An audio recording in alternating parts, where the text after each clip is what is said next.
Good evening. I'd like to call the December 10th City Council discussion only meeting to order. Will the clerk please call the roll? Councilmember Babcock? Present. Councilmember Gregg? Here. Councilmember Meadows? Here. Mayor Pro Tem Stevens? Here. Mayor Byer? Here. The first item on the agenda is approval of the agenda. Can I have a motion? I will move that. Second. Moved by Greg, seconded by Meadows. All in favor, say aye. Aye. Anybody opposed? We have an agenda. The next on the agenda is communications from the audience. At this point, anybody who wants to speak to City Council about anything on or off the agenda is welcome to do so. Would anybody like to speak?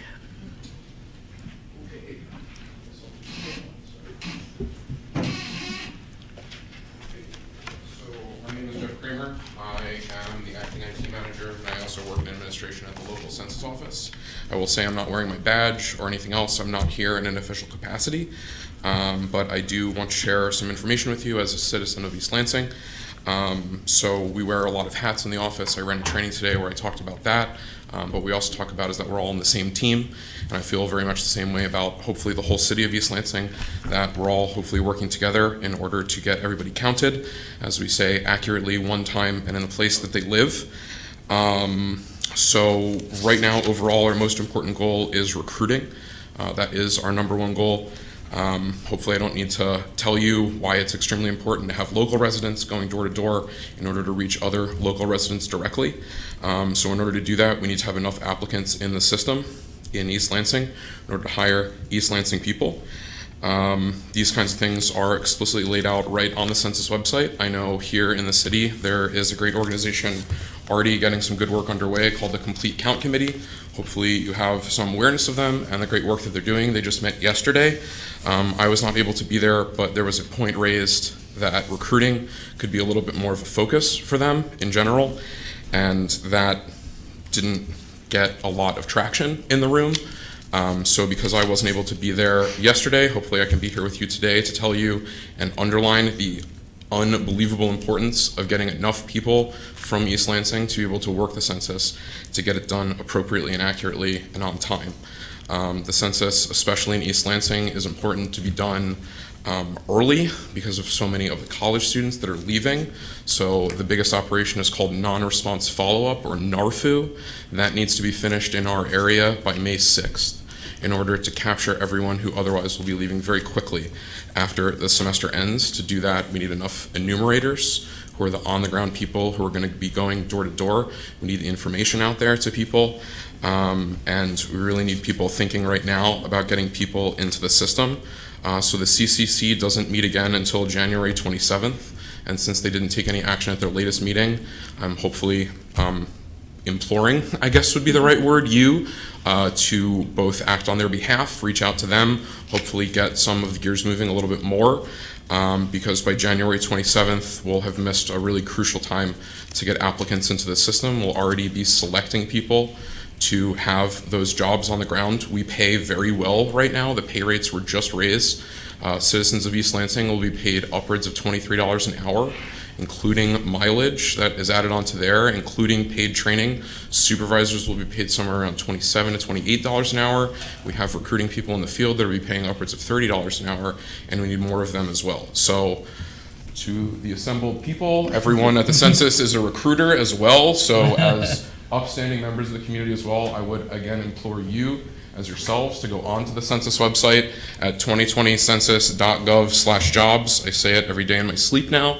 So please log on there, apply yourself, get your friends to apply. These are great paying jobs. They'll last usually somewhere between 5 and 12 weeks, but there's a very critical period of time where we need to get people counted. I guess I do just want to close by saying I personally believe, again, not speaking as a census employee, that East Lansing is undercounted significantly, especially in the last 20 years. We've been stuck at about 48.5 and sort of fluctuating in and around there, and I think that's very low. And seeing how things work and how things are run, I understand why. But a huge thing that could be done to alleviate that and fix that and hit the 50,001 number that lots of people are interested in is to get enough applicants in the system. So I can't really, not really the venue to answer questions, but you can certainly reach out to me through the census website and other information. I have lots of recruiting materials, so you can ask for them. We can get them here at the City Hall or anywhere else that you ask for. So thank you for your time. Can you come back and answer one question from? No, I don't have a question. I just wanted to make a comment. The Census Bureau had sent me the information with regard to the recruitment. I think it's 500,000 people across the country are going to be hired by the census at these rates, which is a very good rate. There was some concern early on that Congress wasn't going to authorize a sufficient pay scale to actually recruit people. But I sent that on to Amy Schuessler, and I think they are actually working on advertisements and press releases with regard to this. It may not have come up, or maybe the complete count committee, didn't think they were responsible for that, but I know the city is taking action on it. So I just wanted to bring that to your attention. So, George, is that something you're aware of? Yeah, I already spoke very quickly through technology with Mr. Fehrenbach, and he reinforced, and he said he's certainly aware of that, and we'll be reinforcing that issue if they haven't been. Okay, it'll be on the website, it'll maybe in our dialogue, newsletter. Whatever steps we can take, we certainly will. Okay, great. And would you mind grabbing a blue card and just filling in your name and address? It's up on the podium. Yeah. Thank you. For our clerk. Thanks. Anybody else like to speak to council? Okay, the next item on the agenda is communication from council members. Councilmember Meadows. No report. Mayor Pro Tem. I'd just like to say the mayor and I met with MSU leadership for the first time last week. I think that meeting was very productive. We talked about a number of different issues ranging from development to housing to public safety, and I think that there were some really promising conversations out of those. And I'd just like to thank staff members that were in attendance for that meeting and the MSU officials that made that meeting possible. I think it was a really good conversation. It's going to be one of many. Definitely a priority of myself and the mayor, as stated, has been fostering that relationship with MSU further. And I think that very productive meeting was a first step in many to continue to do that. So just a thank you for that. And that is about it. Councilmember Gregg. I'm good. Councilmember Babcock. Spartans, good luck on your exams. That's right. And I have nothing tonight. So the next item on the agenda are all of our discussion items for the discussion meeting. The first one is the income tax update. So this update, tomorrow we'll be providing the update, but this was something that council actually requested. Yes. Last spring we had regular updates through the written materials, but also to come to council actually during discussion meetings. So here we are with our update. Thank you. Good evening. I don't know if this is on or not. Can you guys hear me? I'll just speak loudly. We can hear you. Thank you for having me tonight. This update, this graphic is updated as of December the 3rd. As of that date, we had collected $9.2 million. That accounts for 10 months worth of collection. So we still have 2 more months of collecting to do to have a full year's worth of collection. To date, we have 1,358 withholding accounts active. That number continues to increase, and I'm hoping to see that rise even more in the coming months. As you can see on the graphic, There is some bit of fluctuation month to month, which is normal. I want to add that that is normal. Some reasons for that fluctuation is timing of businesses actually implementing the tax. That's probably the largest reason for the March being so much higher than in any of the other months. Payment frequency variations, ends of quarters, and then seasonal hiring and employment trends also account for some of that dippage in July. So while this is good news, I do want to put out there that there are still some unknowns that we don't know. We don't know how much income we're going to receive as a result of returns that come in having a balance due, and we don't know how much we're going to refund come spring. In the budget, we did account for 15%. We use that number because it is a big unknown. A lot of cities who have their income tax established, they refund between 8 and 10%.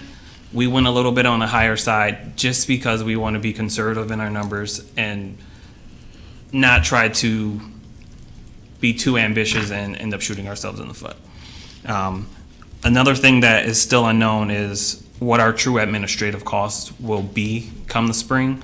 That's going to have a big deal to do with the volume of returns that we receive, because we are charged on a per return basis.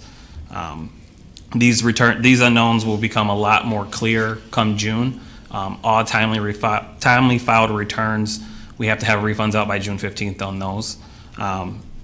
So we will have a much more clear indication of how we're doing at that time. With that being said, the numbers that we're seeing right now, they don't cause me to worry at all. And I don't have any fear that we won't meet what we have budgeted though to meet the 9 million. Is there any questions for me? So, one, I'd just like to thank you for presenting this. I'd just like to further request that we stay updated regularly at discussion-only meetings. I know that is obviously something that's going to be happening, but Absolutely. I wanted to reiterate that just because I think it's good for us to know where this is at, and I also think it's good to have those numbers out in the community. Obviously, there are a lot of unknowns until we get into a regular cycle with this, but it's good for this to be out there in public on a regular basis. So. Absolutely. Anybody else? Just a question. The average, it looks like over this 10-month period has been about 920,000 a month. Is there anything about this that would indicate to you that we should expect that average to discontinue in any way?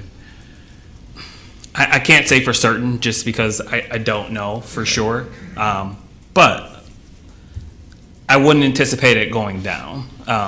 Typically with income tax, in my experience over the years, it typically tends to increase over time and not decrease without a substantial reason as far as the large employer moving out of the area or anything like that. So forbidding something like that happening, I don't expect the numbers to start to decline monthly. Okay, thank you. Any questions? Mayor Pro Tem? So one more question. So Yeah. in an update several months back, you had indicated that there were still a lot of questions from businesses and some non-responsive at the time. And, where is that? It's like, have you received a number of responses that you think you're getting the majority of the city? Have questions kind of tapered off, or are they still kind of prevalent? So they kind of ebb and flow. We're coming to the end of the year, I do expect to see much more businesses that have not been doing what they're supposed to do coming in and getting on board, because it's the time of year where they're going to their accountants and they're getting their federal returns done and their federal W-3s done.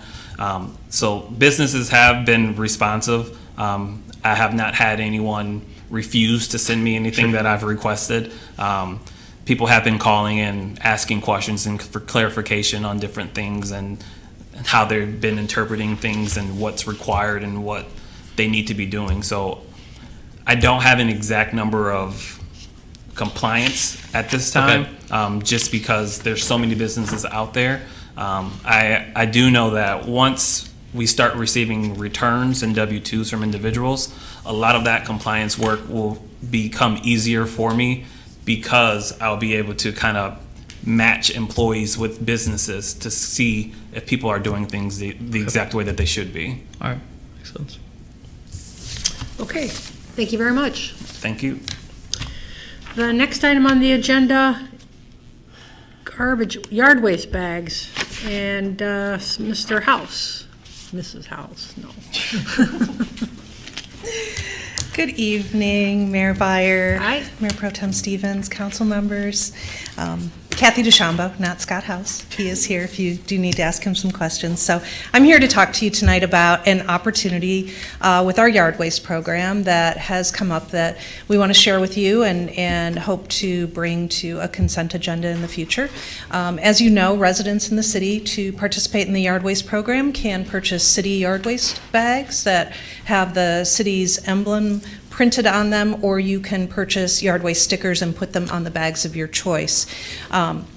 The last time we purchased yard waste bags, it was a little bit more difficult. It was a couple years ago in 2017, and we had to purchase more bags than we truly wanted to purchase and have on hand in inventory, because that was the minimum number that was required at the time by vendors who would supply this kind of bag. So we had to purchase 36,000 bags at the time. It's lasted us a couple of years. We are dwindling our inventory currently. We have enough to last us. We have about 6,500 bags left, and we think that'll take us into the spring. We started looking into purchasing additional bags, and we find out that the minimum now is 72,000. So really, to store 6 or 7 years worth of bags is really not very efficient. It's not particularly cost effective, and it puts us at risk of damaging inventory if one of those places where we need to store bags has a leak or something happens. It's not a good system. You know, locally there are so many places to buy yard waste bags at a really reduced cost now that it's not a burden to residents to buy their yard waste bags elsewhere and just purchase a sticker. So we're really talking about going to an all sticker program.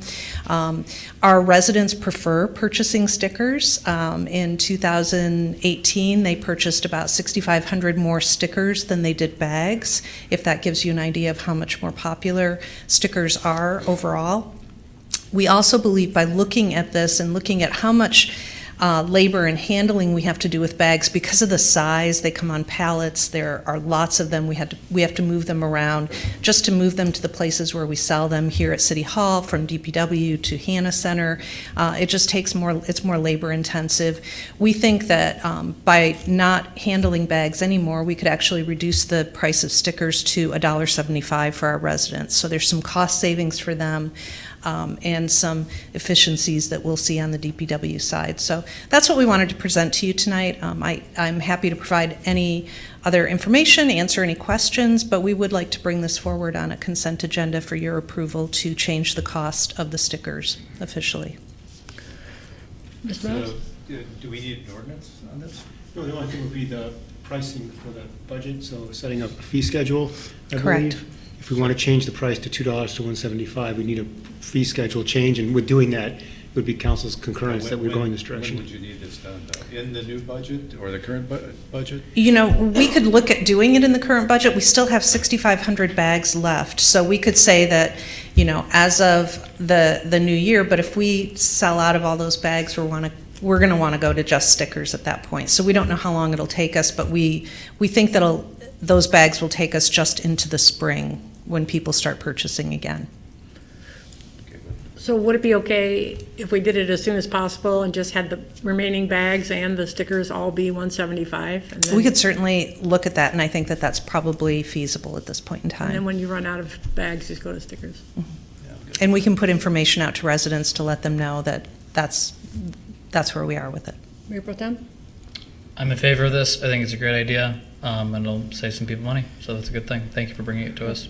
Thank you. Any other questions? All right, we'll see that on the consent agenda. Yes, you Thank will. Yep. Thank you. All right.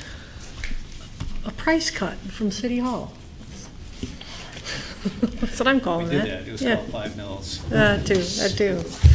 All right, the next item, 5.3, marketing of 26.8 acres of city-owned property at Coleman and West Road that was recently approved by the voters for sale. And who is, Mr. Fehrenbach. Good evening, Council. Tonight, we have the opportunity to chat about the 26.8 acres in the north of the city, just southwest corner of Coleman Road and West Roads.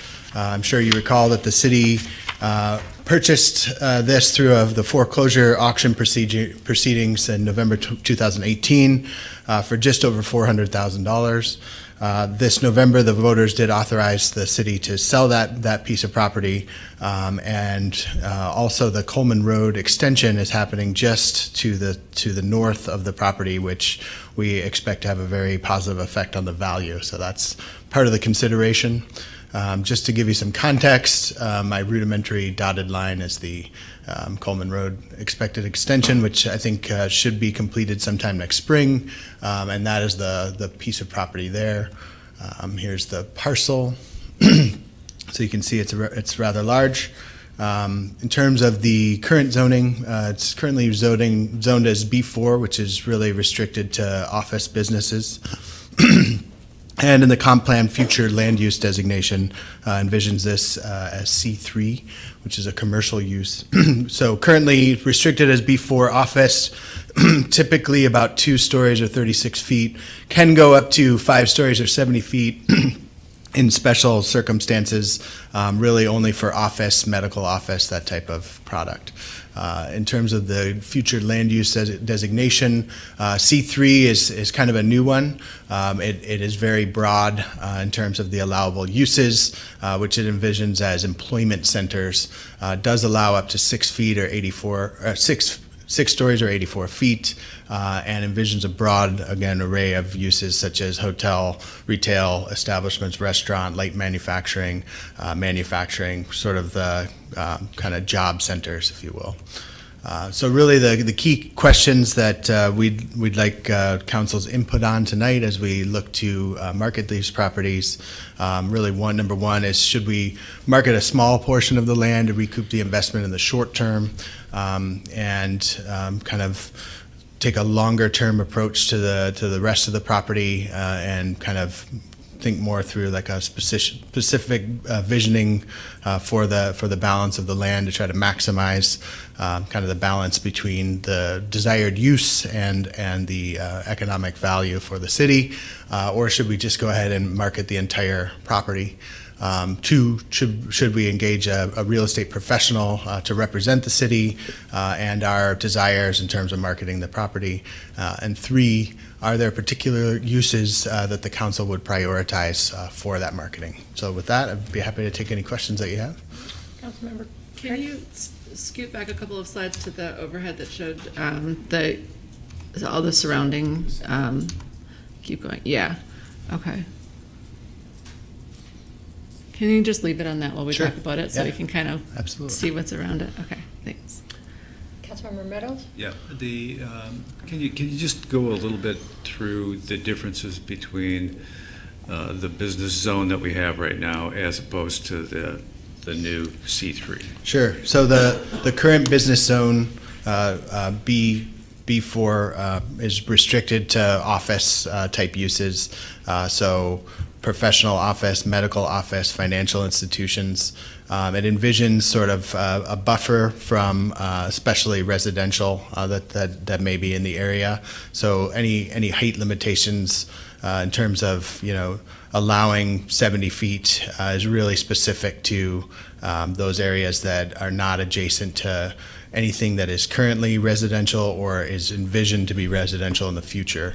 It does have some pretty significant setbacks as well, and again is specific only to really office type products. The C3 that's envisioned, it's not currently analogous to any of our current zoning types, so it'd need to be created through our process here, but it does envision sort of the possibility for additional height and the possibility for an array of different kind of employment center type uses. I know you might not have actually been here when they were talking about this particular area in terms of the comp plan, but what kind of a discussion, if you are aware of it, was there had in terms of height? This is immediately adjacent to 127. The residential that's close by is, most of it's for sale right now for commercial purposes. So I guess the question I have is, was there a particular reason that they were looking at having this height limitation even on the M3? So I'm not personally familiar with that conversation, and I'm wondering if Darcy Schmidt, she was here during that time, can add some context. Because I think the comp plan also was adopted before the city acquired this property. Right. They didn't really act like they were opposed to height necessarily, but they chose to go a little bit higher than what we were allowed to go in our current zoning that we have on the land now. I think they thought 6 stories was high enough out there, but they didn't really discuss height in general in that area. Okay. All right, thank you. Tom, what is the closest residential that's going to remain? Well, certainly the residential at the Willows here. The Willows. Yeah, that's pretty far. Yeah, and That's an assisted care facility? Aren't there? Or no? Yeah, that's west of, there's housing and the Willows west or east of Coolidge. There's scattered homes in the area up in this area. Yeah. And then that, like right at Coolidge and Coleman, that's where the charter school campus is, right? I'm Yes. just trying to orient myself to what You we're can looking see at. the Okay. yeah, right. Yeah, it's right there. That's it, Okay. And then really on the other side of 127, which will be connected as soon as Coleman goes through, that is that whole Eastwood shopping area. Yeah, Correct. that's Okay. all Eastwood. So essentially, Coleman will become a connector to the back side of that development with Although I like think there's a recycled asphalt paving plant there too, Okay. right next to it. Interesting. So as for your particular questions for the discussion only part of this, does anybody have any questions for Mr. Fehrenbach before we get into that? Yeah, I did have one. So, are we slated to have any conversation around like this northern region and like the comprehensive plan and not just for this property, but overall? I mean, I think we tend to get, this is what the comprehensive plan wants, and I think this council is very interested in kind of looking at our zoning and moving towards what the comprehensive plan envisions. Mm-hmm. So are we slated to have any conversation around not just this parcel, but that region in general, and what the comprehensive plan calls for? Yes, I think we had originally anticipated to have a discussion around zoning tonight. Yeah. But, we're missing a key person, so we asked to schedule that for the next discussion-only meeting. Okay. And I had kind of envisioned that we would talk about this particular issue about, looking at the areas of town that we want to prioritize for these types of conversations about zoning. Okay, awesome. And I really do appreciate that. I know that was originally slated for this meeting, but I actually was not aware that would encompass, not just DDA districts, but different areas in the city as well, which is a good thing. I think we should have those discussions. So that's my only question. I can start off with just feedback on your 3 questions that you asked. Let's see if there are any particular questions just a fact before we go on. Anybody else? All right. Okay. Personally, I prefer sort of a parcel approach where we section off a marketable chunk of it and see what comes in, I guess. I think land value is so associated with the businesses that are built on the land that if one business moves in there, that will kind of inform what happens with the rest of the parcel. It's a very large parcel.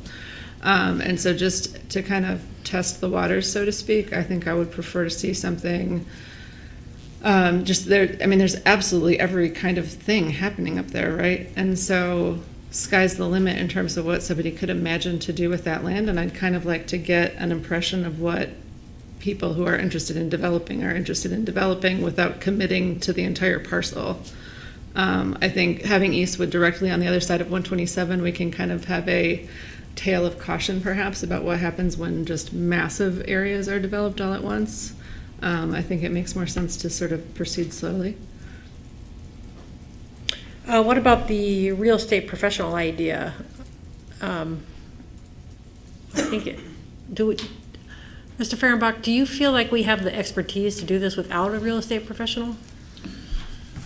We certainly have the ability to do it without a real estate professional. I think with this particular piece of property, having someone that is a real estate professional representing the desires of the city could be helpful here, just because it is a fairly large parcel. Having someone with sort of the knowledge of who's in the marketplace and how we might want to parse out a sale, and kind of set the stage for, again, the balance between maximizing the property and the desired uses of the city.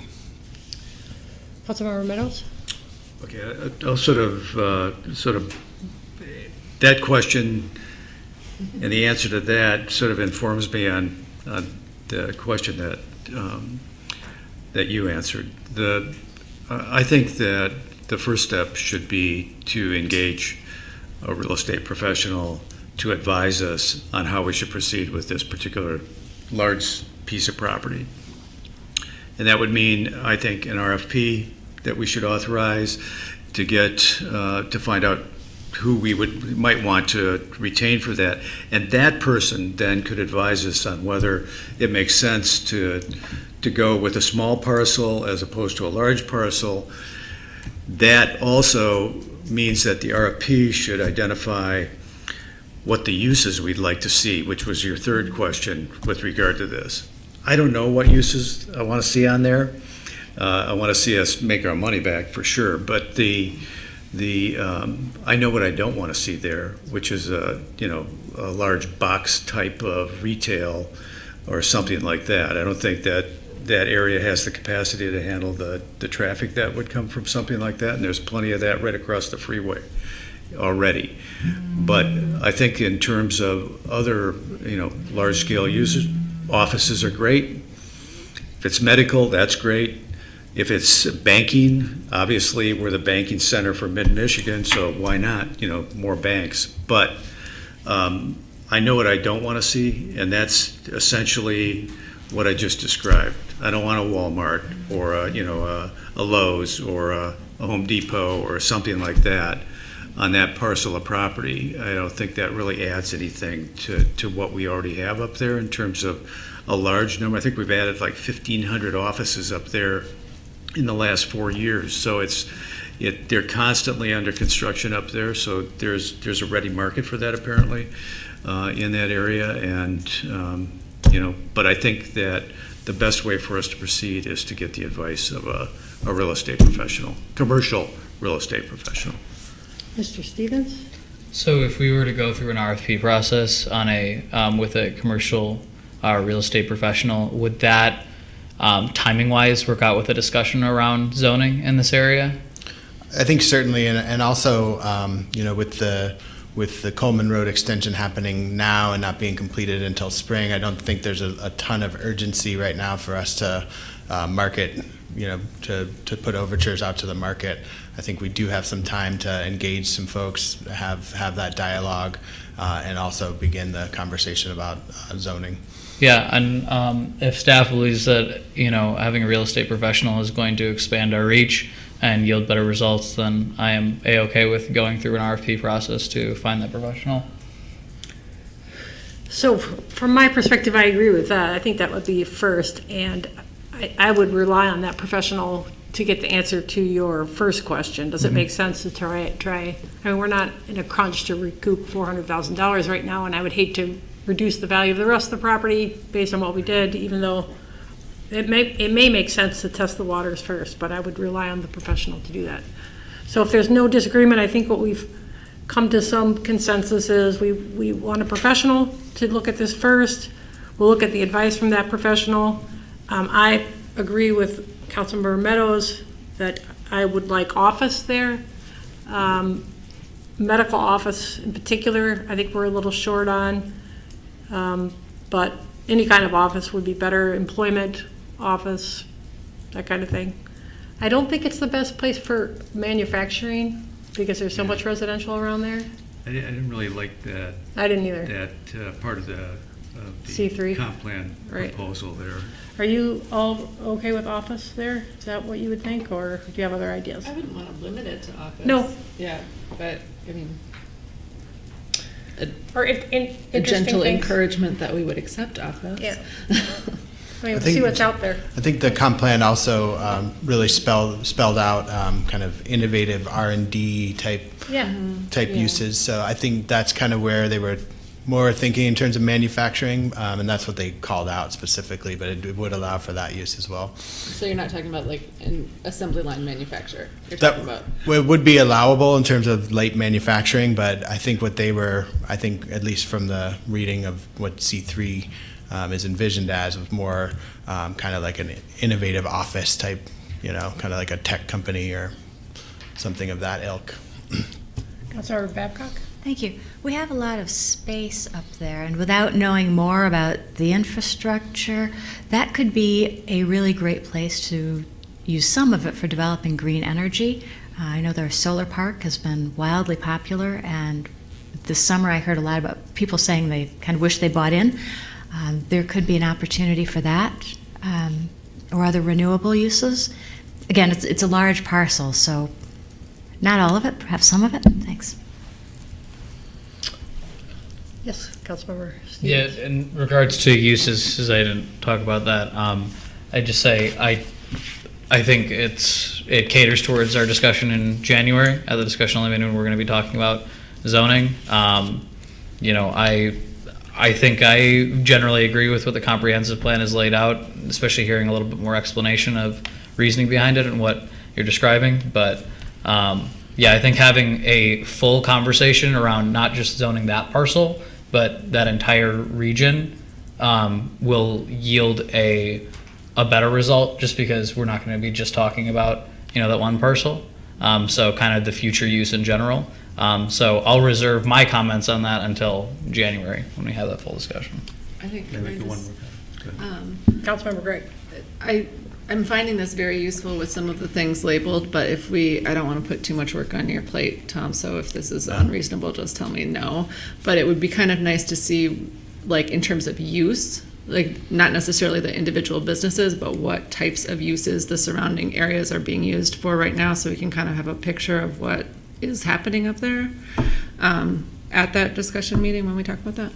That's not a problem. Thank you. Councilmember Meadows? Yeah, just I want to follow up on that zoning comment. I think the primary thing that we should be looking at this point in time is the downtown area, the DDA area, and I know that they've been working on that. I assume that's part of this report that we're going to receive in January, and it's going to be a big job for us to finish that out. But in terms of the other areas, if I don't know what the game plan is for the January meeting, but I would like you to see staff prioritize those areas where we should be moving first, because essentially we're being asked to rezone the entire city, and so that's going to take a whole year at least, and I want some prioritization from staff as to what areas need to be addressed first.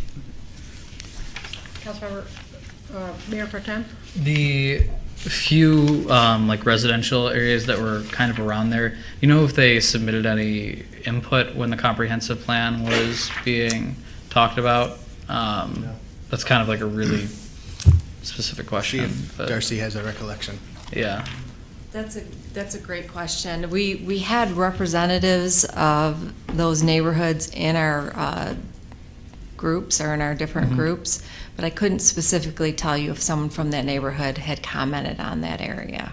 If we do have contact information for especially the properties that are kind of right adjacent to there, if we're going to have the discussion in January in general, maybe some kind of, and I don't know what staff had envisioned for that area, right? Yes. So if it's just, condensed to kind of where Coolidge meets, onto Coleman, or if there's a further, but if we could get possibly some communication to those residents so they might be able to, know that we're talking about this, and maybe give input, that'd be really good on my part. We can do that. Yeah, along the lines of what Jesse asked, it would be a really good idea if we could just send a drone up and take a photo of the area, because this is an outdated photograph. It is not showing the development up there, so we need a current photograph. Drones are not legal. We'll make an exception. Okay. Okay, do you have what you need, Mr. Fehrenbach? Okay, great. Anything else? Thank you. We're moving on to your next agenda item, the Oakwood Historic District Boundary Study Review.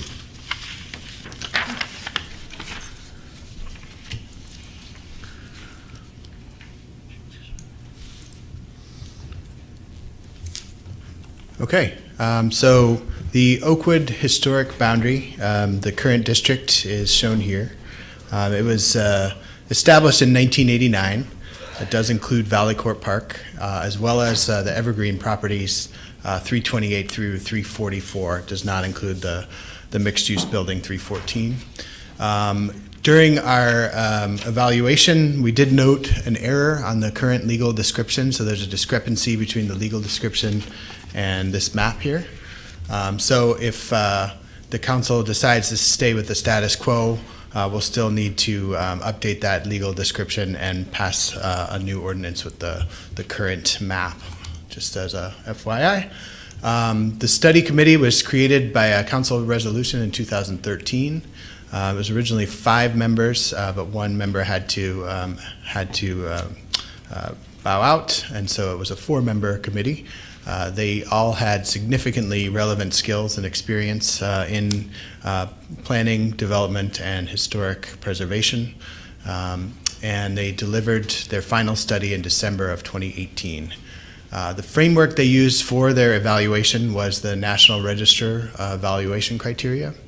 And they did create 4 separate recommendations, which were reflected in Ordinance 1446 and discussed in at the council. Their 4 recommendations are: 1, to remove some properties from the Oakwood district on the southwest and southeast of the district. You'll notice they're taking 404 Evergreen out, but leaving the other 3 Evergreen properties there. And they're taking out properties that were redeveloped in 2007 as well. And then 3 additional recommendations to make additions of properties into the Oakwood Historic District. And those are noted in the yellow, blue, and green, the green being the Hannah Community Center. In terms of pros and cons of their recommendation, certainly, the committee's work is appreciated, and they put significant consideration into it. It expands the district to include some houses that do have some historical value, as well as the Hannah Community Center, which would provide additional protections in terms of historic preservation. It would also remove some of those houses and properties that are of questionable or no historic value. In terms of cons to 1446, the evaluation criteria, they use the national standards. They're really not inclusive of some of the broader context, specifically the DDA's purchase of the Evergreen properties and the desire of the community to redevelop those and to spur redevelopment in that area. Again, ironically, the redevelopment is happening, and those properties are currently not part of the redevelopment happening there. The need for, I think, additional research if the council does decide that any of the additions are merited, and it also will create, additional discretionary process to allow significant redevelopment of the Evergreen properties, which were previously approved for demolition as part of a previous project at least once, which was ultimately upheld by the state. So in previous discussions, the council directed staff to create an alternate ordinance and return to you, and that is 1446A. So 1446A essentially removes houses west of Valley Court that were recommended by the study committee and 404 Evergreen, but also removes the Evergreen properties and removes Valley Court Park as well. And it also does not make any of the additions that were recommended by the study committee. So here's a map that shows you in sort of the beige color the properties that would be removed from the district through Ordinance 1446A. The pros to this approach would be that it's consistent with the previous action of the Historic District Commission to allow the demolition of the Evergreen properties to make way for that transformational redevelopment. And the properties truly are of limited historic value and were purchased with the intent of redevelopment in the Park District area. Removing them would increase the interest from the development community, which I would note that they're currently being marketed by the DDA for redevelopment. It increases the chances that we will responsibly address the debt associated on that property, which is being serviced by the DDA, but backed by the full faith and credit of the city, and would help to avoid significant reinvestment if we need to keep the Evergreen properties active as rentals. Ultimately, keeping those up to code is going to become more and more expensive as time goes on. Just by way of context, I mentioned the debt.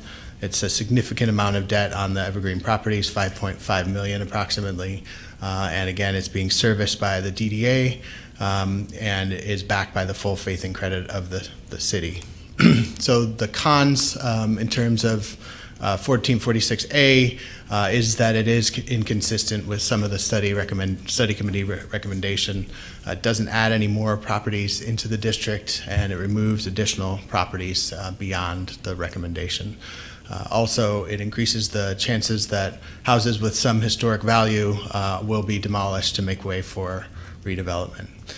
Really, the actions for next Tuesday are to either approve 1446 or 1446A, or direct us to make additional changes that we can certainly discuss tonight.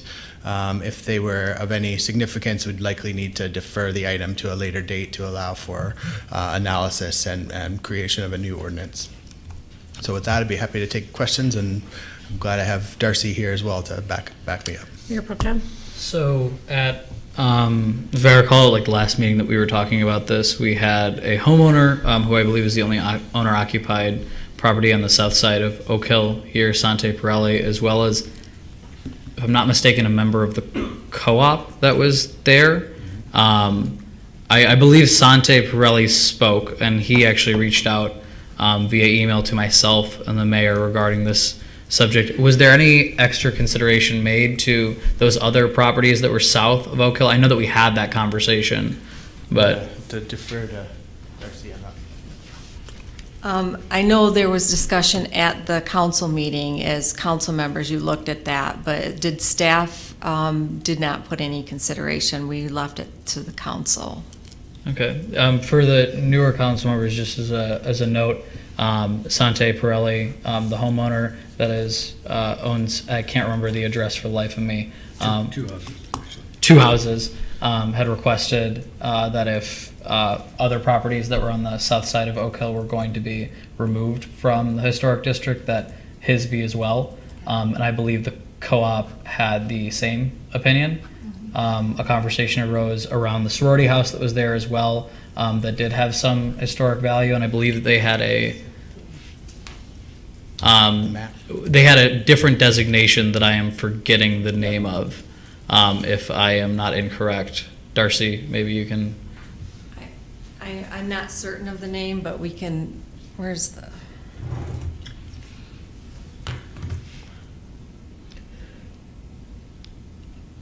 Okay. I believe the houses are correct. Yeah, That's the two cooperative, and then I think the two houses on the houses right. are directly next to it. And then you've got the apartment building here that they were also looking at. So, just as a side note, I'm still open to that conversation around those properties. I don't know how the rest of council feels about it, but I just want to bring it up. Well, I'll give you my 2 cents, which is, as I said at that Councilmember time. Meadows, go ahead. Thank you. Well, I raised my hand. I thought you looked at me and said, go.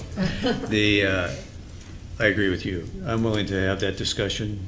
I said at that time, it didn't, like for instance, the apartment building, the treehouse, why is that in the historic district? The co-op has requested that they be removed so that they can increase the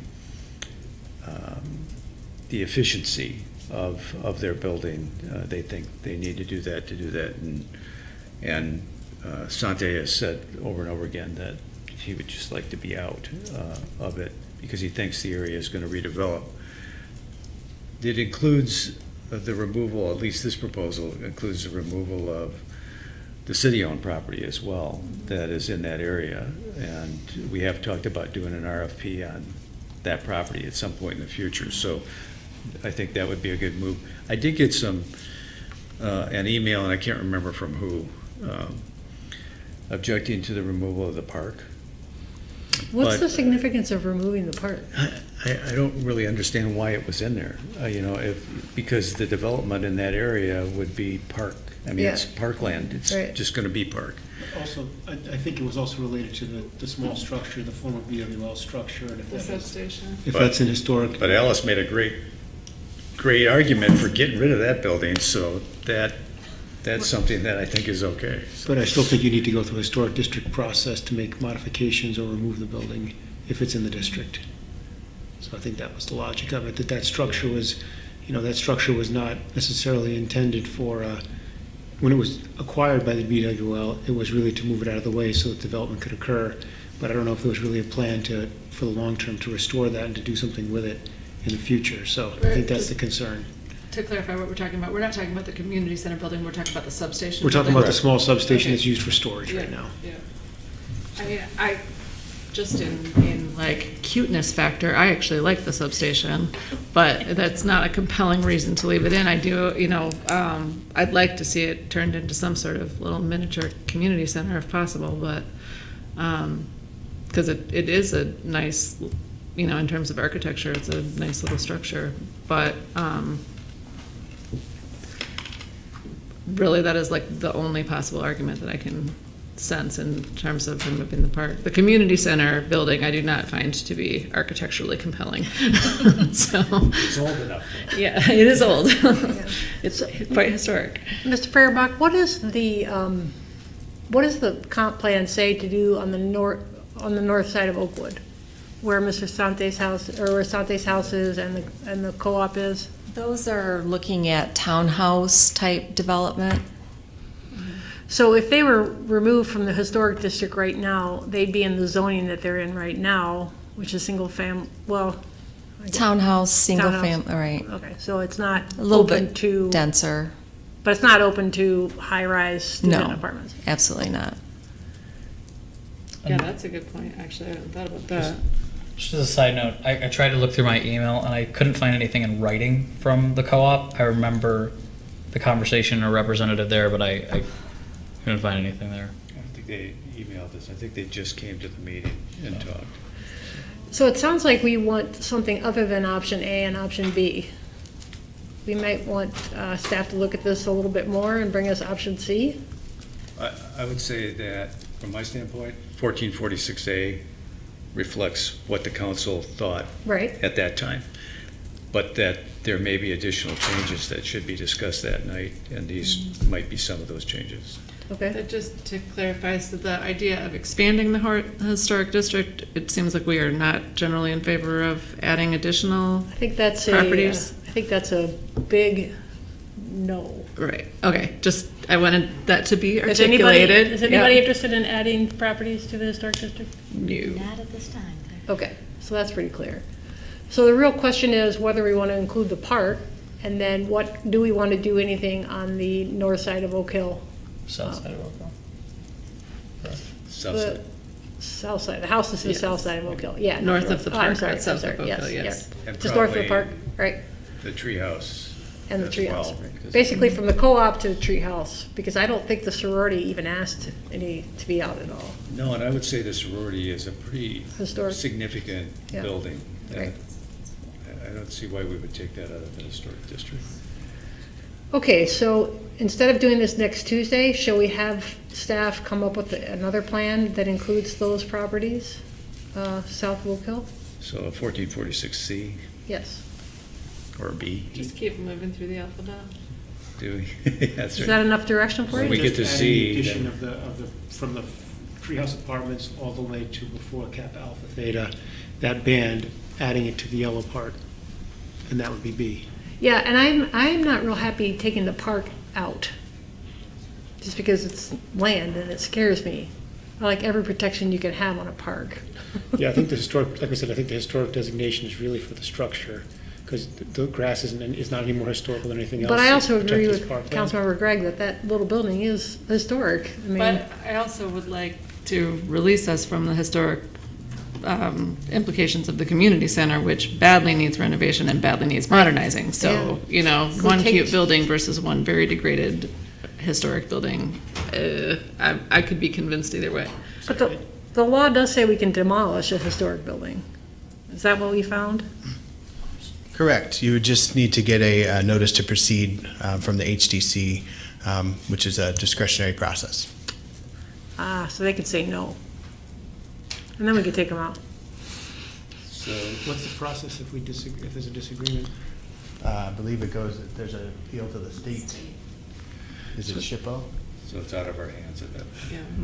What about just having a 1446A and B on the agenda, but obviously they have to have time to put something together.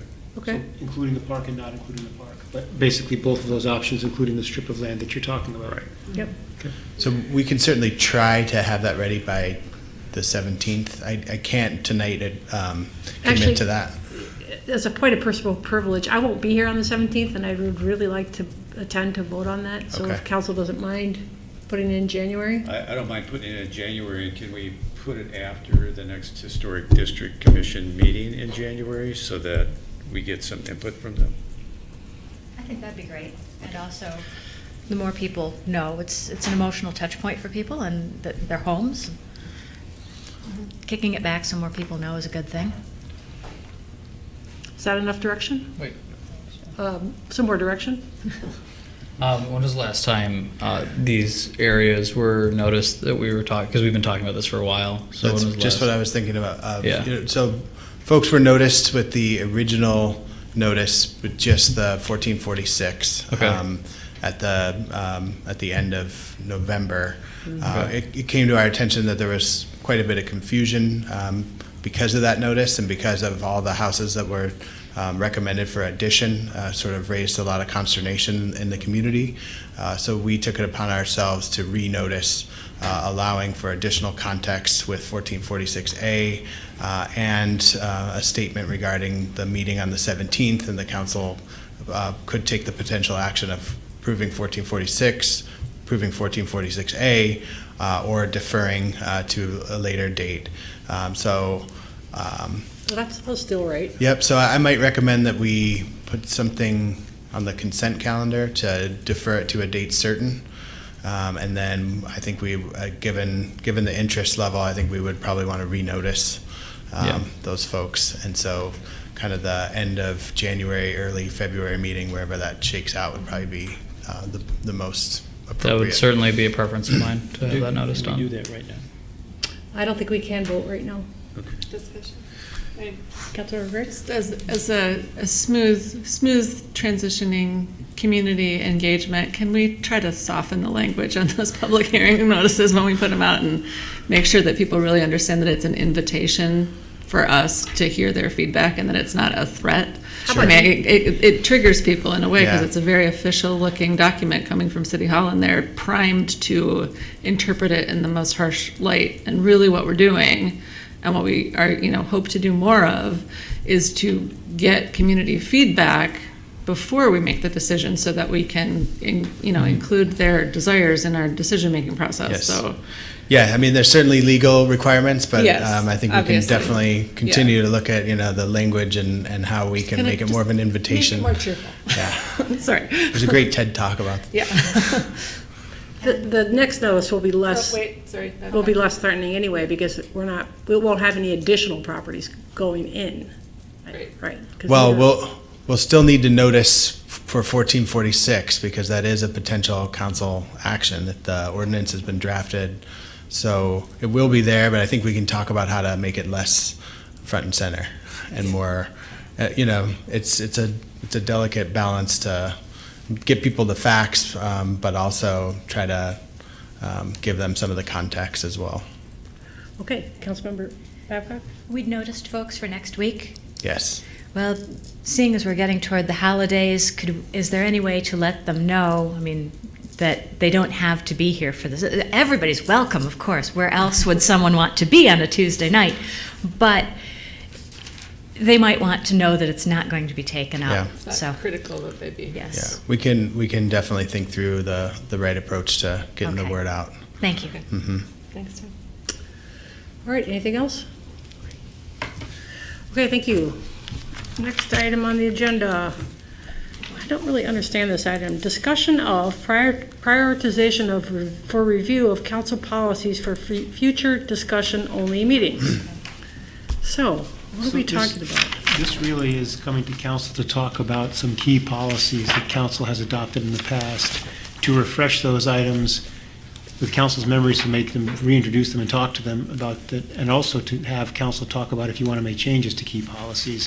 So really what we're talking about here is a process and a schedule for review, not talking about any particular policies. So this is just announcing a topic and then saying why we think it's important to sort of re-review these important policies, and then lay out a schedule perhaps where we could start discussing them each month at discussion-only work sessions.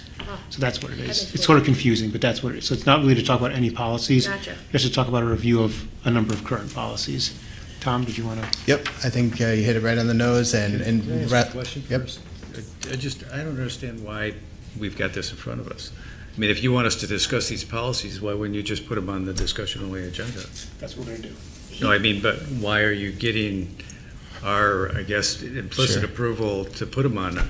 No, I think it was my intent to just make sure that the priority order is correct, but I didn't want to throw them all at you in January, so I was just looking to see if there were ones you wanted to talk about, first and prioritize for discussion. And this would be my approach to setting that schedule, where we talk about the tax abatement and TIF in January, and then economic development strategic plan in February, and then March get into the alcohol. So. Councilmember Stevens?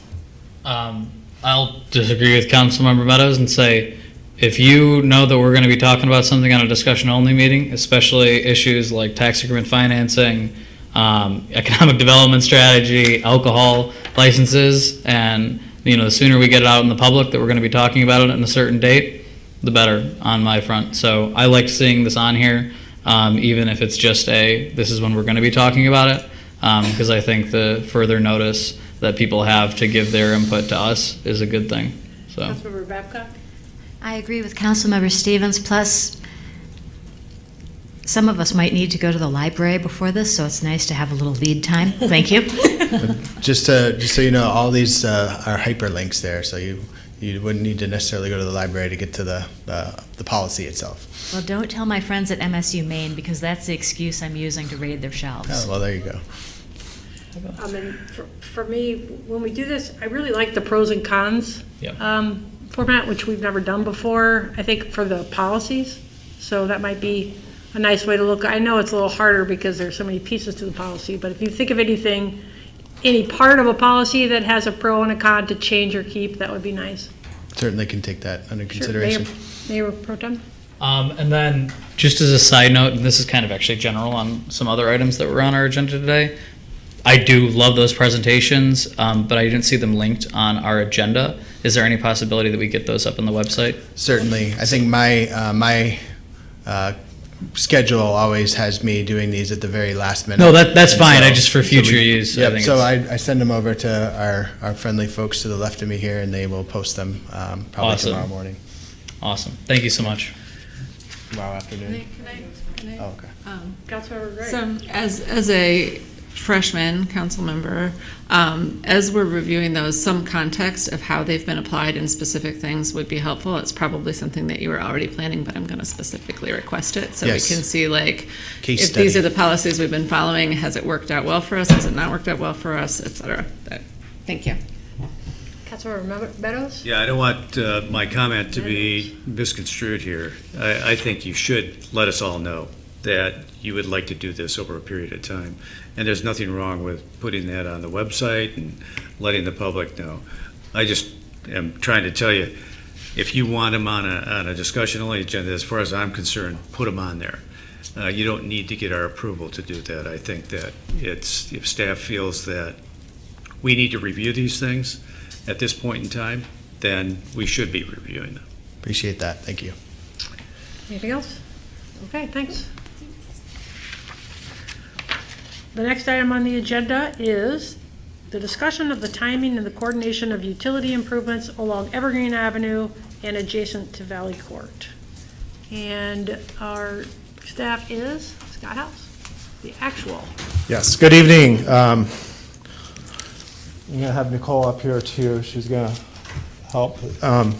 So before you tonight is a discussion about the Evergreen sewer improvements. And to place this into context, since 2012 we've been doing studies, and I'm going to flip through these slides a little bit. And we did a series of studies, and part of the studies were to study this 35-acre sewer shed at the south end of the Oakwood neighborhood. And part of the studies were initiated with the purpose of seeing what capacity was there for the development within that area. But what was found there, and from observations, was that the Valley Court would surcharge during heavy rains. There was a record of basement backups. And these sewer studies identified the need to upgrade the sewers, specifically a large sewer running from Grand River Avenue to Oak Hill. And as we go through here, here's some of the studies were in the packet. And this little chart here to the left here showing red sewers, that's a draft model from our CSO model showing red, and the red dots indicate an overflowing manhole. So as we keep on moving forward, we've been talking about this in many ways. In fact, we requested funding through the SRF program, and we were going to fund this, but we found that the development was too fluid. In fact, we've seen many different site plans from here, from DTN, from Chappelle to Park Place recently, and the sewer has always been always sidelined because of the competition. And so we had the funding allocated, but we couldn't execute it, and we talked about last budget as well, when to do this, and when's the timing. So we're at a critical juncture here. We have major developments with Park District coming online, and then as we look at downtown developing, do we want to have to be building after that develops? Because there's going to be a whole lot of new traffic generated from Park District, and then to be tearing this area up again to put in infrastructure. And also we have Building C coming online as well, or being projected or proposed. And then we have the DDA RFP. All these things are things in the future that impact this, and our big challenge is, when do we put the sewer in? And there's some facts about this sewer as we look through here. The fact of the matter is this sewer is going to change the grade of Evergreen. Specifically at Valley Court, the grade is going to change to be 4 foot higher. So that's going to change what that looks like. It's going to change the landscape for Building C. It's going to change the adjacent property for any development. So it's kind of a chicken and an egg. We're going to be talking with Building C and Convexity here about how they propose to provide infrastructure. We know we need our sewer. Then we started looking at this and knowing that, hey, we need water as well. So that's where we have two options for consideration.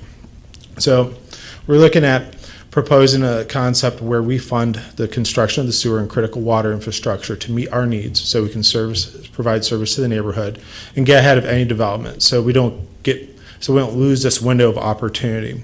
Because there's still risk. What happens if the DDA RFP doesn't result in anything? What happens if Building C doesn't happen? Then we're still in a perpetual delay from building the sewer, improving infrastructure that we know we have a problem with. And so if we were to use our fund balance, that's something we could do. We have sufficient fund balance.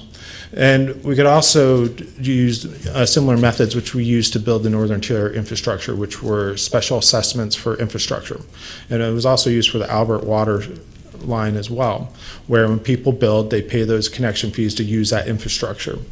And talking with Mr. Fehrenbach, he indicated that there might be funding as well through MEDC and other options.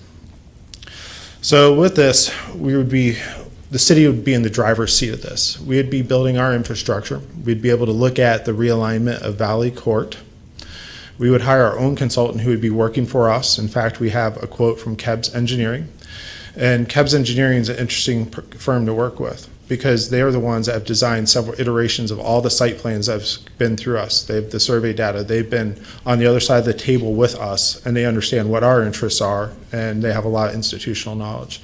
The thing about KEBS as well, they have this data, they know the background, they'd be able to quickly execute a design for consideration. The other aspect of a design is we'd have a better understanding what the true costs are and what the ground would look like. We'd be in a vulnerable position with the RFPs come back from the DDA and people are proposing things, we don't know what we really need. So of this, the design is the most critical, specifically if that infrastructure, what will the topography look like, what will those limitations be? And also when you look at what's known to the neighborhood. So if, we have these reports since 2012 that says this sewer is underperforming and we keep on delaying. So this would, if we take control of this, it would add some certainty to the outcomes. In addition, the coordination aspect. So we're in this window of opportunity before Park District comes online, before all this traffic's generated, and having a Valley Court potentially realign and other things in place would enable future development to the north and allow life to progress. And with this, a proposed timeline could be design over the winter and construction over the summer or spring and summer. Now again, if we wait for the TIF, or wait for a developer, we might be able to roll this all together into a TIF or brownfield. In fact, that was what held this up, because the thought process, this will get bundled, but kept on getting dropped, or it became a obstruction in some ways to development because no one wanted to build a big sewer because it didn't serve their property. This was serving the neighborhood. This is neighborhood infrastructure. And then also if the developer takes the control, they're in the driver's seat, they're designer. Certainly we provide input, but if we're in controlling this process, then what the needs are of the city are go to the forefront. And then we have the unknowns. When will this be improved? When unknown coordination, unaligned projects, and the unknown timeline. So before you, there's a couple options here that we're looking for feedback. And of those, we have design build, we have design, and we have wait for a development. So looking for your questions, any questions. So I think about this all the time. Every time I flush my toilet, actually, since I live up there. And I always say a little toilet prayer. So far it's worked, but that's not the way I like to do sewers. Yeah, no, that's not on the flow chart. No, it's not. Flow chart, yeah. And also, so when we've looked at this since I've been here, we looked at bundling all this into a TIF. It's always short. There's not enough money, even with a 12-story building. There's not enough money to do the sewer and cover the cost of the debt. It's always about $3 million short. So I always thought we were going to end up doing this anyway. I don't think there's going to be enough money ever in a TIF to cover those two problems. If we didn't have the debt on the property, then maybe. But I also am always wary when we have a TIF that says, okay, yeah, we'll put $4 million in for sewer.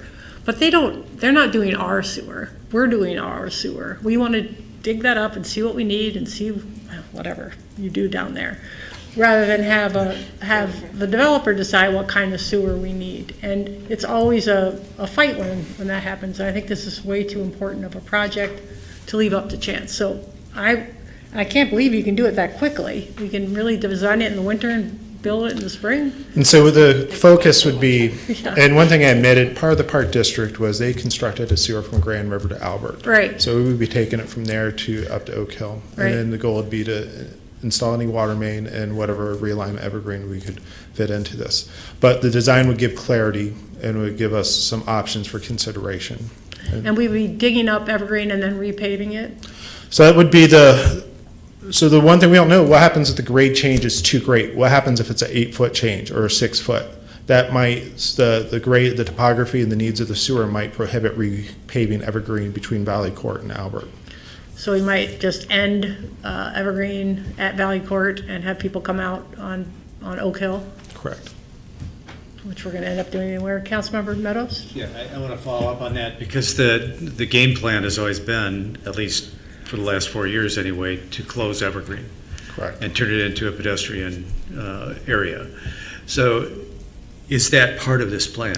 That could be. So there's there's a couple options here. We can keep that road in place, and those are going to be cost impacts. So having that design, what happens if we leave that road out, assuming that's going to be a future development site, and keep it as a path? Or once we see those grade changes, what we really need here is the design for the infrastructure to answer those questions, because one thing might be naturally precluded due to grades.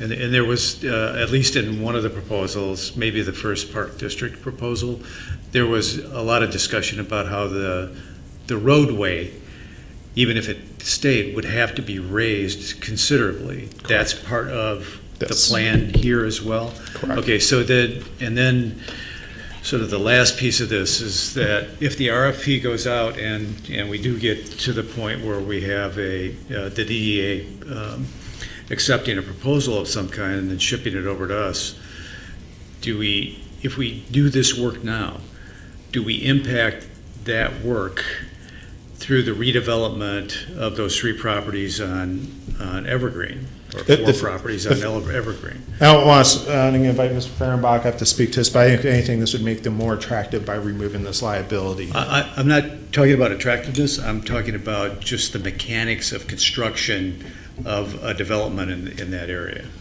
So, Because their machines would be on the same. right. Damaging. Yeah, how do they get in? How do they actually do the work to redevelop those properties? Can you put the map back also so we can Yeah. look at it for our visual learners over here? Yeah. So, and well, specifically, if the RFPs are due, say, is it March? Or I think end of February. end of February, by the time you get an approved project, our goal would be to be out of here and set the conditions. And so if we have a design and have clarity as to what's coming of that, we could adjust whatever's designed here and omit things and gap things out. So if there's no paving from leaving this as a pedestrian path and realigning this, there's things that could be done to, we would have time to do course corrections. And we could also, presumably, if there's a development agreement, we could require them to do the infrastructure work on Evergreen to turn it into a pedestrian area, Correct. even The though surface we might treatments. leave it open for the development purposes. Got it, okay. Councilmember Gotcha. Gregg? This proposed grade change is so great. Can you, for somebody who hasn't been through this multiple times, can you kind of indicate where the most significant part of that grade change would come through? Is it the part of Evergreen adjacent to the park? So it's right here at the park where this intersection is. I think it's Okay. hard to see, but right there, it's going to be 4 to 5 foot higher. And Okay. you have this stairway going up to the city lot, Right. and you have you have lot C right next to it. So you'd have to start filling up here and filling to halfway down lot C to regrade that. So it's going to be a lot of fill Pretty material. substantial. And then Okay. you would fill adjacent to the city's properties. And then on this map, the Evergreen properties are really right there, right? Yes, right here. Okay. Exception of one apartment building that's right next to the. Right. Mayor Pro Tem? So, what was the process by which Kebs Engineering gave us, was it an unprompted proposal? Or This was, we were looking at, the staff, we've been churning through this and going, we might get painted into a corner here. Sure. So we wanted to get in front of this, and looking at Kebs, we talked to Kebs. We solicited a letter of proposal from them under the understanding that they had all the background here, they've worked in this area, they had all the data, that they could quickly execute a set of plans. Okay. So what, is anybody opposed to just going to work on this, building this sewer? I mean, I think to me, the potential grade change and its adjacent, being so adjacent to this property that we're really actively seeking to redevelop seems a significant argument in doing it sooner rather than later, because that's going to have a big impact on what can be built on that property, right? So. Mayor? Yes. Just a quick thing. So, Mr. House, can we look at this where we would, at this point, move forward with the planning, the $70,000, and then come back to council at that point in the spring, would you envision, for further decisions at that point? And even, so if we even get the design authorized, and we could come back at discussion only and go, these are the costs, these are your levers that you can do. And we could even go out to bid and start forcing the issue to generate options as well. There's none that says that we have to award a project. So it preserves the opportunity to complete a project. So we can move forward with KEBS and then come back and have further discussion. Then we've only spent the planning dollars, and then see how the projects are lining up and have further discussion at that point. So we don't have to decide the whole duration at this point, just get approval for the first step and bring it back for council's approval. And if I may, convexity also might add here. They might go, whoa, what's going on here? And this might force some discussion here. So again, we're influencing outcomes. Instead of being influenced by outcomes? Correct. Mayor Pro Tem? I thank Councilmember Meadows for the suggestion, but in the interest of kind of keeping the DDA and the City Council in the same vein, is there any possibility that we have this presentation to the DDA? Sure. Just so they're kind of aware of what the options are? What's their next meeting? I think they have a business and marketing meeting this week, but So we can certainly add this for project and infrastructure this Thursday, and then their meeting is next Thursday, the 19th. Okay.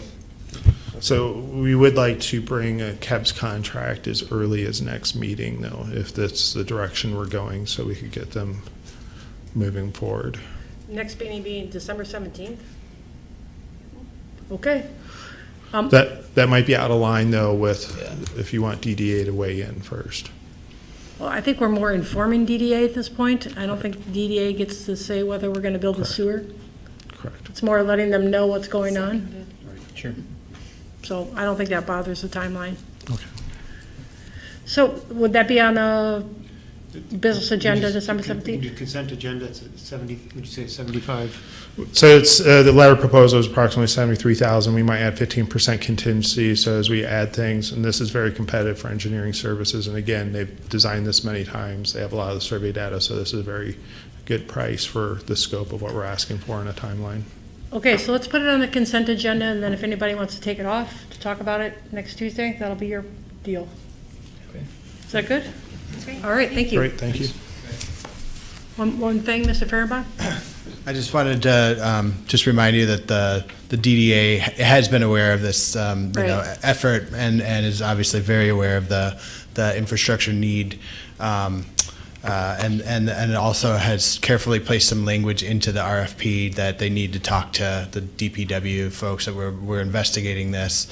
So as we move forward with that process, I can anticipate kind of an addendum to the RFP going out to give additional context to the development community. I think we'll go ahead and do that as well. It also takes some pressure off the DDA in terms of trying to finance the whole thing with TIF. Yes, although I will say that through some initial conversations with the MEDC as well as some review of the act, it does look like TIF financing and kind of look back may even be a potential that if the city funds this project, we could potentially have a brownfield plan in the future that would offset at least a portion of the investment the city is making.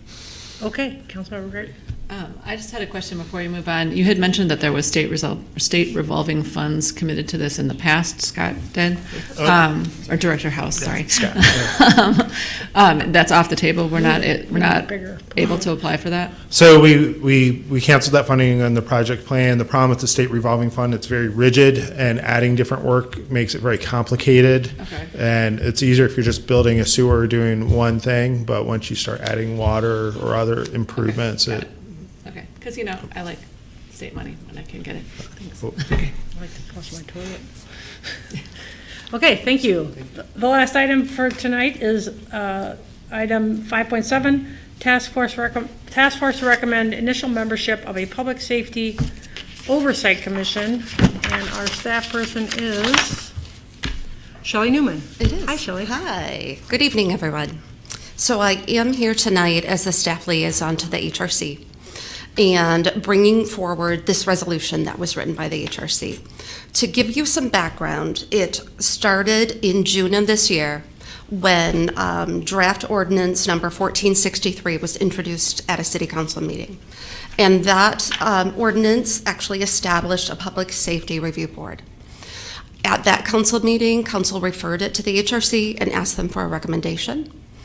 And the HRC then took a look at that ordinance in June as well. And at that June meeting, they heard lots of input from community residents, both in person and in writing. And they took a look at the ordinance, and they really decided to, rather than make a recommendation, to really slow the roll and to take a hard look at what a possible oversight commission would look like. And so they spent several weeks contacting other organizations that have implemented committees such as this. And they really came forward and said, we're going to make a recommendation that establishes a task force that will take a deep dive into getting community input, into looking at other organization information, looking at other models that exist in other communities, and establishing this task force. And then that task force would then make a recommendation to City Council regarding the Oversight Committee. So this is kind of like a preliminary step. Okay, thank you. Any questions? Okay, so I looked at 1463 when it was first drafted with a lot of input from staff that had the idea that we wanted a citizens advisory board regarding the police. So we'd have advice and everything that was in 1463.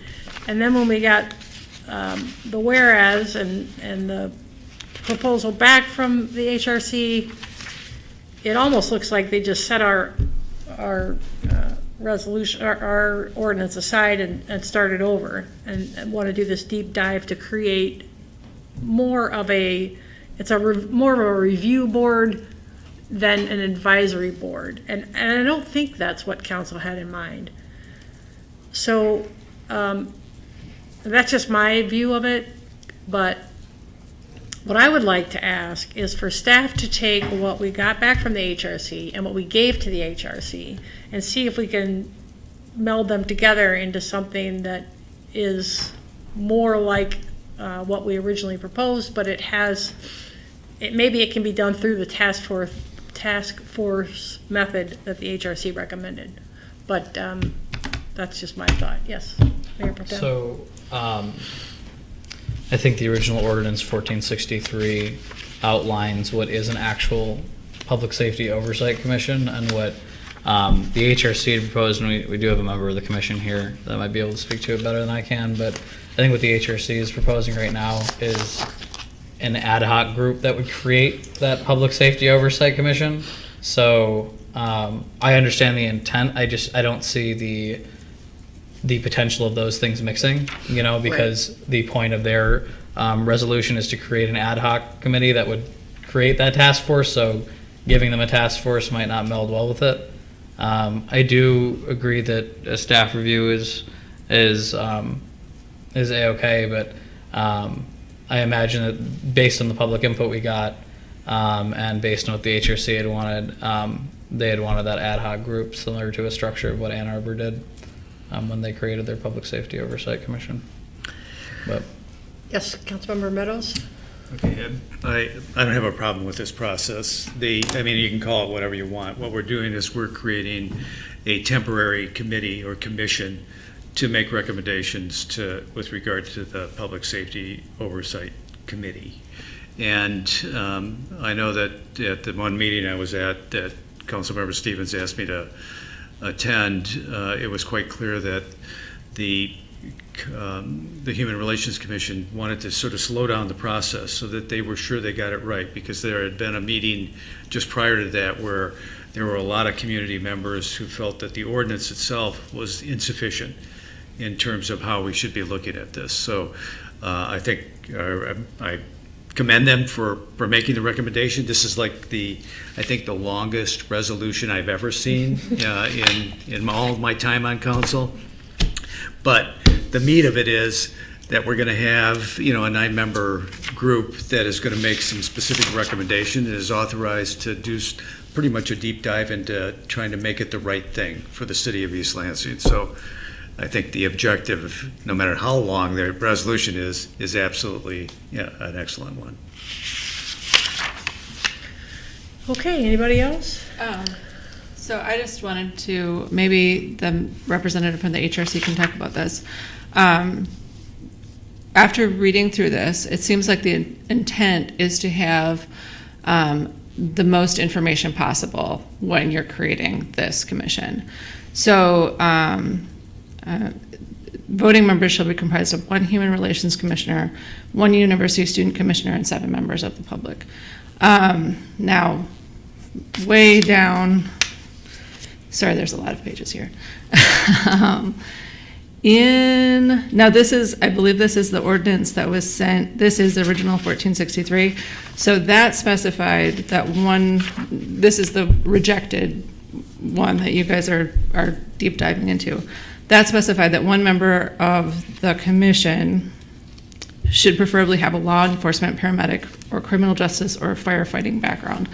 So my feeling, and you can tell me why you made the decisions that you made, but my feeling is that in order to have the most complete picture of information as you're creating that task force, having somebody with a public safety background as part of your advisory ad hoc commission would be a benefit.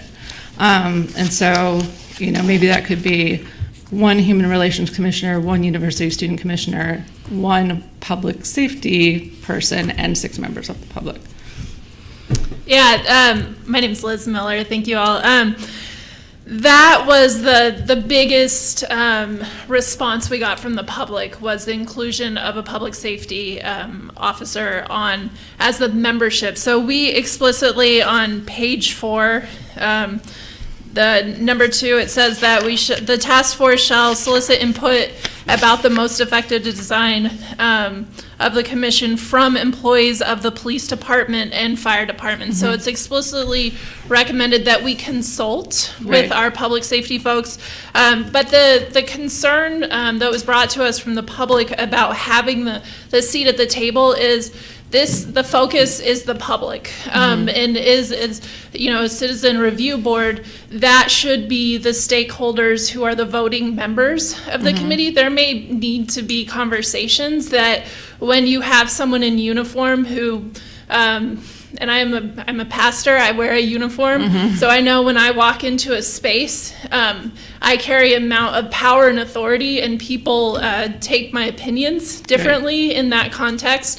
So because of the history, the whole reason, that cities are building these review boards is because there have been, not necessarily in our community, but nationwide, instances of abuse of those people in power and authority, that having them as a voting member of the committee would not be in the best interest of the public and could create tension. Yeah. So I don't think it has to be a voting member. Yeah. But just in the commissions that I've served on, we usually have a staff liaison in some regard, and there are a lot of instances in the discussion where that staff person can step in and say, hold up for a second, that information is not correct.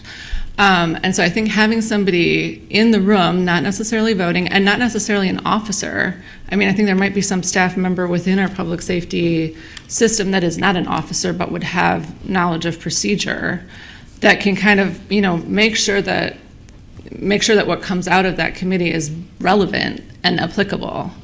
Because my fear is that if you guys go forward without that voice in the room that can just inform policy, that then the recommendations on the other side are not going to be, truly meaningful. So I don't know if we can explore if there's some staff person. Okay. Yeah, if I could just, I think that it's also possible that you'd have people who are criminal justice experts who are not affiliated with the department. Yeah, we have a university across the street where there's people who are former law enforcement professionals, and they become faculty, and so they have expertise, but they're not necessarily, people would say that they're not defending our department specifically, but they can speak to expertise, or broader expertise in law enforcement. There's no badge. They're more of a professor or more of a consultant or something of that nature. So I don't know if it's council's still intent to take some time and be able to provide some feedback on this or not, or if you're looking for that feedback now. We have to adopt it at a regular meeting. Yeah. Right. But so I was just going to say, one thing that I would note or have some question about is the term oversight commission, because I think oversight is supervision, and I think of that as the chief's role, the city manager's role. When council first proposed this, it was a review commission to review instances or review a complaint. So I just think that if council is going to move forward with this, I think the term oversight tends to overstate and put this commission like a law enforcement commission that will oversee the department. And I'm not sure if that's the intent, but it seems to go, it seems to expand the police review, incident review scope quite a bit in terms of the different terminology. And that actually was my problem. It just seems like a different thing. So maybe you could answer that. Do you see yourself more as an oversight or advisory on particular things that happen, or? I feel like none of those words are quite fully captured, because part of the ordinance 1463 was what we heard from the public is it didn't go far enough. So this review board gets the information, then what? What relationship is there? What responsibility for repercussions, or is that in relationship with the city manager? And the language of oversight is, I believe, drawn from the National Association of Civilian Oversight, National Association for Civilian Oversight of Law Enforcement, which is the national organization that this is what they do in communities and recommend in communities. So that's sort of the standardized language that we drew from. So again, I'm just concerned that the term oversight, the city charter, is something that has to be recommended. There was a lot of delicate balances in the original ordinance that was proposed to council, because the charter calls for the city manager to be the chief personnel officer, for instance. That means I'm the person who does the hiring and firing for the department. The labor agreements carry all of these very specifics regarding the investigations and discipline and discharge. So I think one of the concerns would be if it's oversight and if it's overly broad, that people might think that this is a commission like in the true sense of a New York City Law Enforcement Commission, where they are commissioners who oversee the operation of a department. And that, I think, is quite a bit different. This is, I understood it to be initially, is a review of specific complaints that there was not equitable policing, that there was unfair policing, that there was a violation of procedure, and that the internal procedure of review, people felt maybe was not sufficient, that there had to be a double check. And the double check would go to a community panel that would re-review it and say, no, we're fine with it, or yes, we have additional concerns. We want the city manager to take a new look at it and to offer some opinion on that. And then there's a public process, there's a public discussion, there's a public outing of the situation, which when you bring the light to something, you have an opportunity for better explanation, better understanding, and that process, I could then intervene, change, take disciplinary action, because as the chief personnel officer, I have that authority by charter. So I think that was, I think it provided a meaningful review, and it was actually very similar to the city of Ann Arbor's review. I don't know if they called it review, oversight, I don't recall that, but actually very similar to what they had in terms of authority. So one of the problems with going down the road that you're going, which is laudable in terms of trying to find the best ordinance, is that you might come up with something that we just simply can't do. So if you have a proposal that that requires us to give away the power of our union contracts or our charter in terms of who runs what, I mean, we just can't do that. That's why I was trying to get some of the city's expertise involved in what you're doing at some point.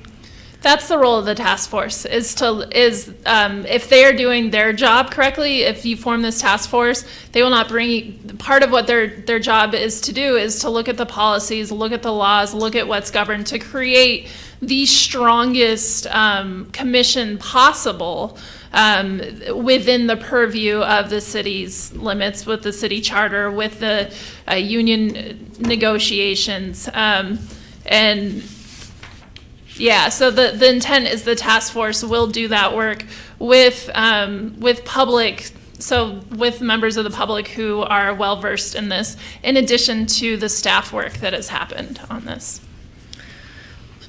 Okay, so I think that with that, yes, Councilmember Mick. Just call me Mick. I am a Mick, so it doesn't matter. I just want to note that the original language of 1463, where it says one member shall preferably have a law enforcement, paramedic, criminal justice, or firefighting background, was not intended to put an active duty police officer or firefighter on the commission. It was designed to make sure that we had some area of expertise in that area.